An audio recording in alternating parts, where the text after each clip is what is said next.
guess what we all do is we want to be successful. And I think success probably is defined by, how consistent, you can be in terms of the way you perform, no matter what it is that you're trying to perform. And I think two things probably enhance that. First of all, you got to have knowledge. You got to have belief. And sometimes it's difficult to develop that knowledge because you got to go through some hard lessons of learning and growing to develop that. And it's a big part of preparation, which you have to invest a lot of time in. And then the other part of that is relationships and caring enough to communicate because you're confident in what you're doing because you have the knowledge and now you communicate it. And the relationships that you have with the other people on the team, actually help you feel good about communicating. And that helps everyone play smart. That helps everybody play better.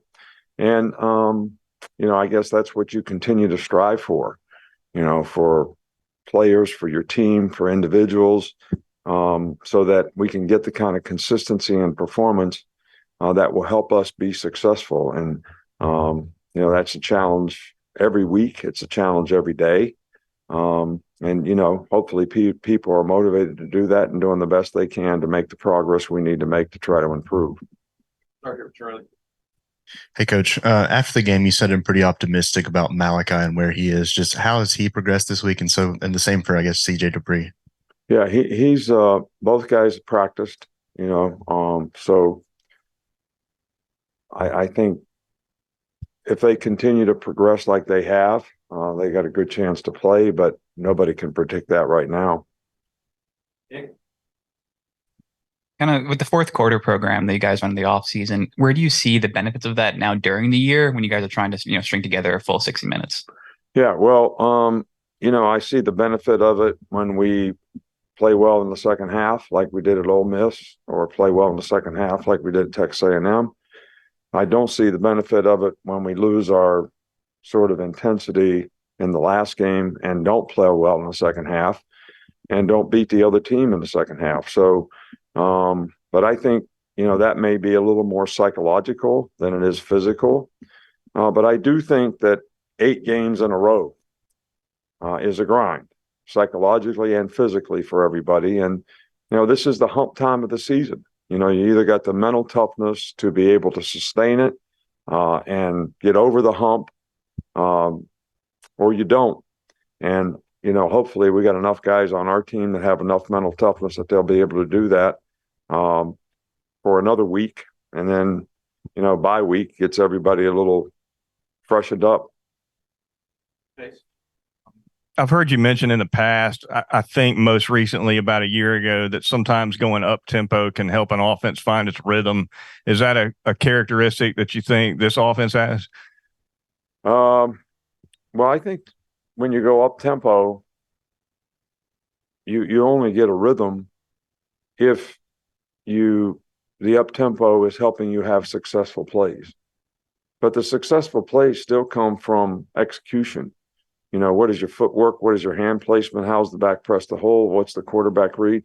I mean, it's a whole myriad of things. Can we block the right guys on the perimeter?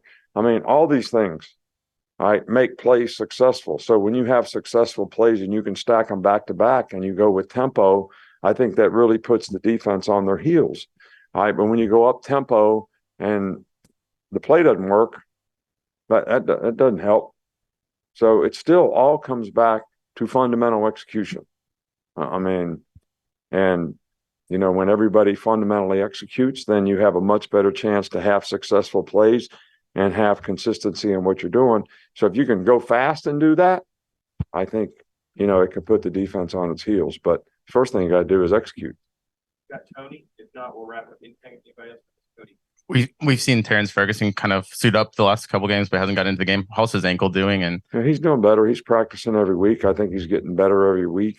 I think he's closer to probably 100%, this week than he has been. Those high ankle sprains are not easy to sort of get over. It takes a little while to develop the ability to push off and have explosive power, which is hard to play in the offensive line if you don't have that. He's worked his tail off to get where he is, and he's really worked hard in practice and gone through a lot to get back to where he is. But I think he's getting pretty close to being where we need him to be. Finish up two more, Cody, and then follow up with Charlie. In a previous interview, Terry and Arnold said that of the guys in the DB room, that Caleb Downs is the one who's most like you. I was curious, one, what your thoughts were on that, and two, whether or not you agreed with it. Well, you can ask Terry on what his opinion is about a lot of things, but I like Terry on. He's got a great personality. I don't evaluate the personalities of the player in the room. I like Caleb Downs. I think he's got a lot of good characteristics as a person.